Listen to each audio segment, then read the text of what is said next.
বন্ধুরা, রোজের মধ্যে আজকে চলে আসলাম। সন্ধ্যা না, রাত হয়ে গেছে, 9টা পার হয়ে গেছে। স্টেশন থেকে কর্তাবাবুকে নিয়ে আসলাম। আজকে কাণ্ড দেখবে, 4খানা কপি। আগের কপি আছে আমার ফ্রিজে, কালকে যারা আমার ভিডিও দেখো কালকে দেখেছ, দুটো বড় বড় কপি কেনা হয়েছে।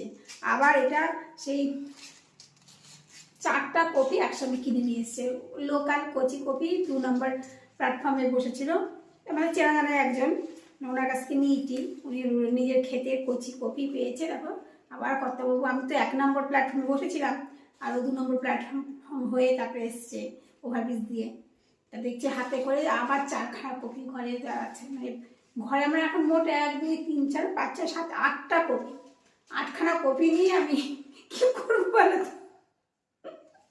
শুধু কপি খেতে হবে মানে। আর অবশ্য বাজার করেছি অনেক, ডিম টিম, কালকে ডিম কিনেছি, ভুলে গেছি না আমি, আবার আজকে ডিম কিনেছি।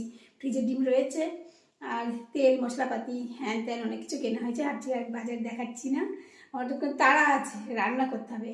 ছেলে খাবে ভাত, ছেলের জন্য ভাত, আমি আর কর্তাবাবু খাবো রুটি, গুড় আছে, বাঁধাকপি ঘন্ট করবো।